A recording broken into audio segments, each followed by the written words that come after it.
And this palace was built in 1880-82. It's believed that the Sultan of Zanzibar had about 99 harems.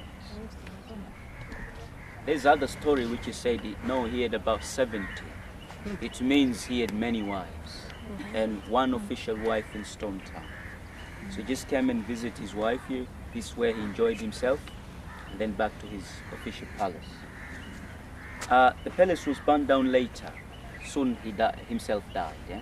Because he died in 1888. So this palace was burned down in 1899. It was built by using coralline stone material, limestone and wood, as I said before.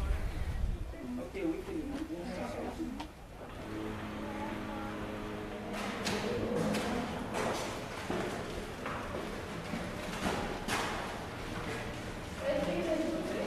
like a sitting room with the Sultan.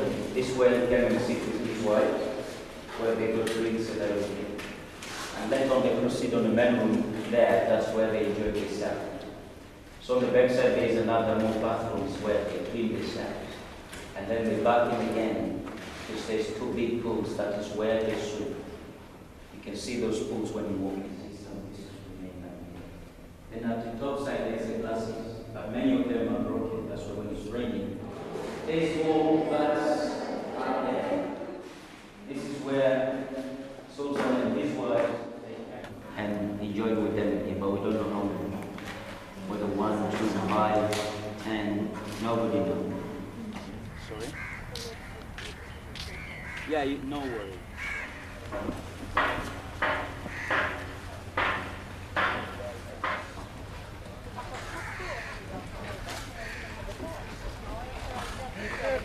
Most of the boats, big one which we can see here. This one here. This is them. Yeah, because my father goes there and what we do.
So in 1840, the Sultan of Oman made Zanzibar as the capital of Oman. So himself just came and lived on the island of Zanzibar.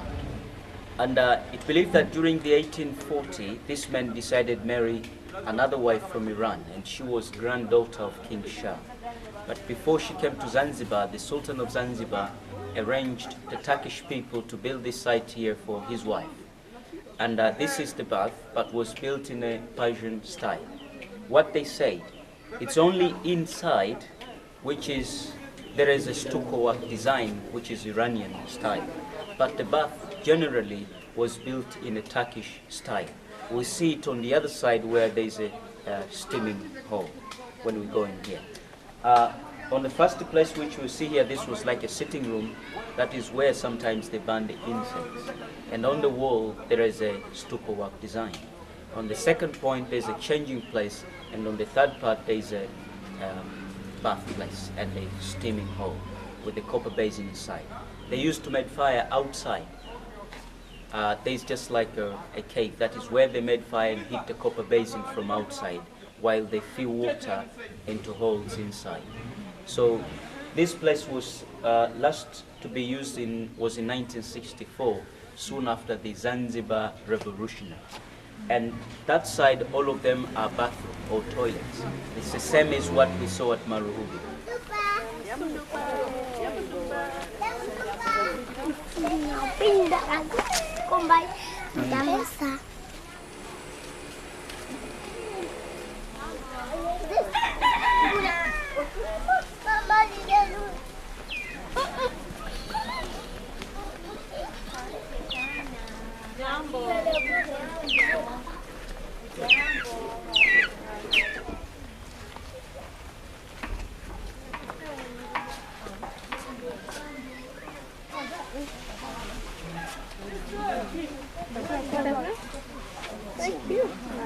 Utazipata? Utazipata?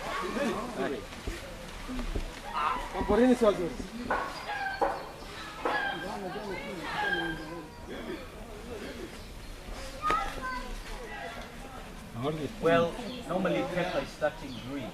So we put it in the ground. But I had that they cook them before they run. This is a lime tree. Normally lime is growing like a bush, but now it's still very young. It's grown bigger, and we use a lot of lime into kitchen. And sometimes if you tried it sugarcane juice, I think you found some lime taste in that. Then you can grind this. You can have a powder, and then you can use it like curry, soup, tea, coffee. But when you make rice, normally you put the whole thing, even tea or coffee, and later on you take it off. You still get flavor in there.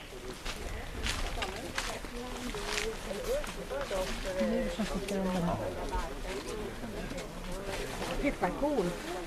Nej, inte de som satt på räckobladet. If you want to use it for cooking, it's not a problem. If you want to use it for mosquito repellents, because you put it on your skin, make sure you dilute it. Otherwise, you'll burn yourself. So then you want to make something like a soup, so you cannot put leaves in there. You have to find a stem, because when you chop it into slices, then the shape it becomes like an onion. So it's very easy to cook with that, and then you can get same flavor, which is strongest from the leaves. Usually ginger, we use it for tenderizing beef and even fish. When you want to prepare your fish, you just mix with ginger and then you fry it or you cook it, then it would be very nice. Just try find ginger powder, mix with the water and then boil it. After boiling, let it cool, and then you have to find pure honeybees. Honeybees mixed together with this, with ginger, which is boiled. And then you can have a spoon 3 times a day for about 3 or 4 days, and then you'll be better. If you get bad stomach, you have to find ginger, boil it and drink it. It's very good for stomach.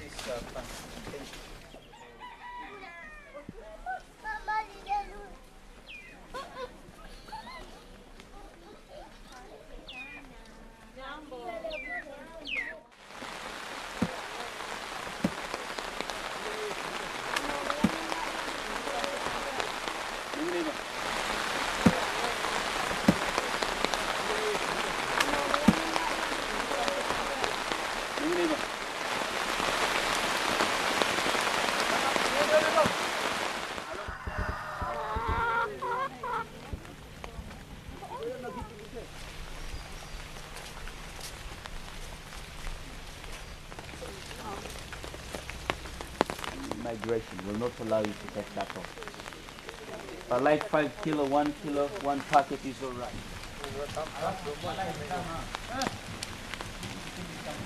Become weak, they're not big enough.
Everyone.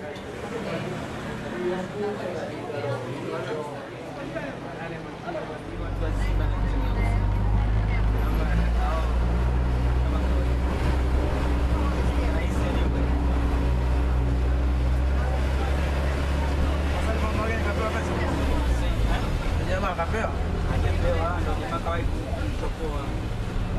Sasa hivi pale anamtolea nguo, anaambia kamkunja, kamnyanyua, mtu mwenyewe bounce anamchezea. Kamnyanyua kamkunja hapa, kamnyanyua chini. Yule bounce wa jengo.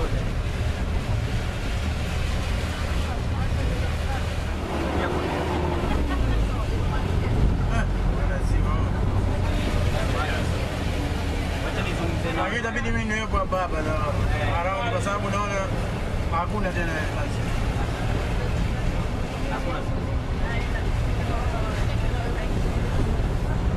Okay, what are we going to do? Kumaliza kwa hiyo time ambayo naitaka. Sasa nataka kumaliza manake. And the Anglican Church was built at the former slave market site. Especially where the church standing, this was an auctioning site of the slaves. Because it believed that the slaves were sold in auctions. Where those slaves brought from? Many of those slaves who were sold in here, they brought from mainland Africa. Tanganyika, Congo, Malawi, Zambia. They brought them to Zanzibar. Then from Zanzibar, they sold them and they were taken in different places. It said that many slaves from Zanzibar, they were taken to Brazil, Arabia, and on islands like Madagascar, Reunion, wherever. That's where they took slaves. And it is reported that about 10,000 slaves were exported every year from this market.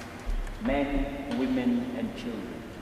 But the children were sold on the other side, not the same side as the adults. In this point, as I said, that it was the auctioning site, especially up there where the big altar is. There was a tree.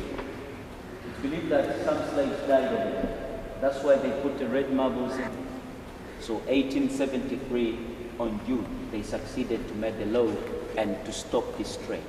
Soon after, the Sultan of Zanzibar signed the last treaty of abolition of the slave trade.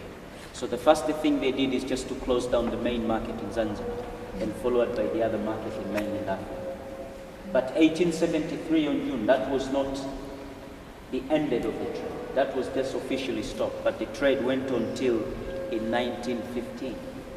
Still, there were some people trade others as a slaves. Sawa. Then after that, I believe that it stopped. And this was the throne of the bishop. He used to sit here during his lifetime. And the other seats around was for other priests. We can also see copper panels. It's believed that those are made from England. They're showing the figure of prophets mentioned from the Bible. But the names of those prophets are translated into Kiswahili. And then I said,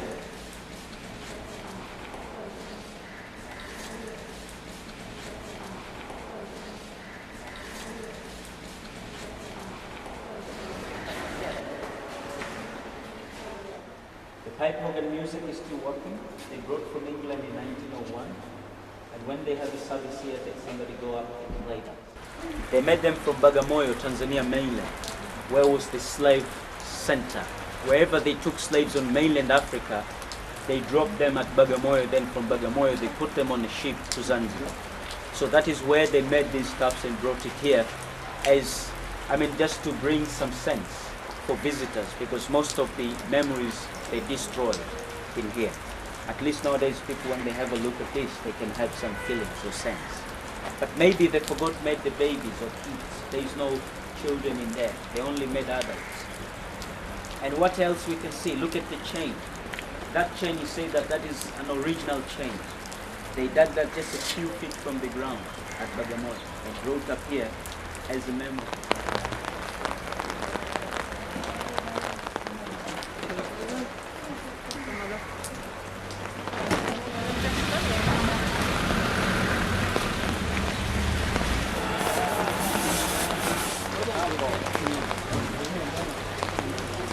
Chambo.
Poa.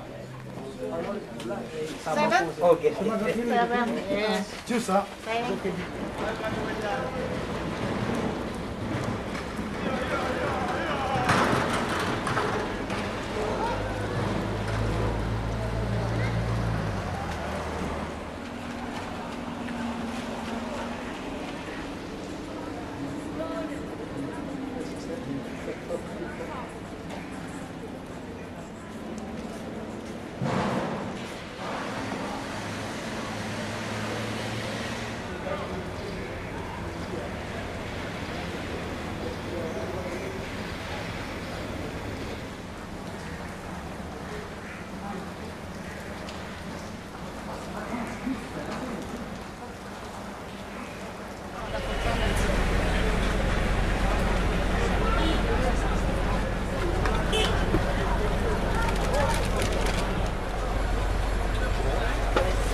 Tror jag.